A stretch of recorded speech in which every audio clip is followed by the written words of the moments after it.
On a historic day for the United States with the inauguration of Donald Trump. Let's take you live to Washington, D.C., where in the coming hours Donald Trump will be sworn into office as the 47th President of the United States, with J.D. Vance taking the oath of office as his Vice President. Well, Mr. Trump has already reaffirmed his commitment to carry out the largest deportation program in American history, and that he's going to enact a series of executive orders within hours of taking office.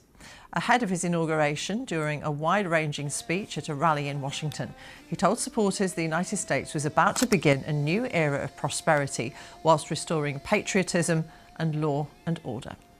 Our North America correspondent Nomi Iqbal reports. God bless you. The curtain closes on 4 long years of American decline, and we begin a brand new day of American strength and prosperity, dignity and pride. His bombastic style remains a crowd pleaser.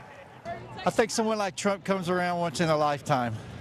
I mean, when you look at the man who everything was thrown at him, not only about the impeachment 1 and 2 and all the lawfare, and he's still standing, so that says a lot about a man. I think with the 2016 election, when he got elected through 2020, he did a good job, was faced with a very hard challenge with COVID. How does anyone deal with that, having never experienced it before? But I think he did the best that he could. It's about time to get some real leadership back in this country. Stop bending over backwards for everybody else. Let's bend over backwards for Americans. Thousands of Donald Trump supporters are here to celebrate his return to power. This is a happy crowd, unlike 4 years ago. A mob loyal to Trump broke into the US Capitol in support of his false claims the 2020 election was stolen. He's promised to pardon those. And we are going to make America great again. This year marks 10 years since Donald Trump first announced his run for the White House. And his return underlines what once seemed impossible. Trump has dominated American politics and will continue to for the next 4 years.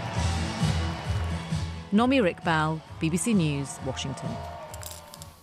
Let's speak to Dr. Leslie Vinjamuri, who's the director of the US and America's programme at the Chatham House Policy Institute. Leslie, it's good to see you. Thank you for joining us here on BBC News. What do you think Donald Trump's re-election means for the world generally? I don't just mean economically, but more diplomatically.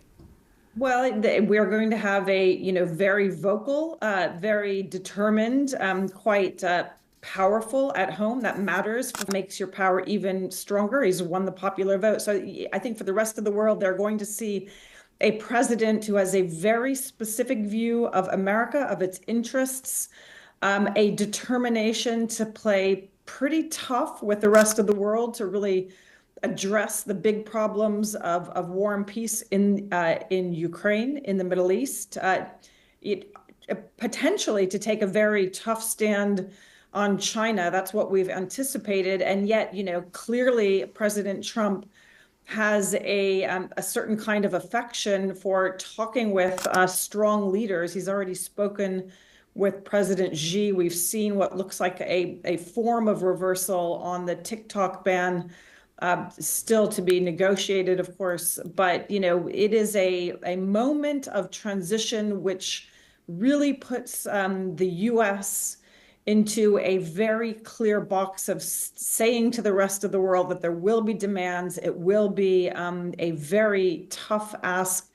That America's interests have always come first for U.S. presidents, but I think the way of asking for that, communicating that, and trying to achieve that is going to be one that is, laced with demands and lacking to a degree in the kind of diplomacy that perhaps people might desire.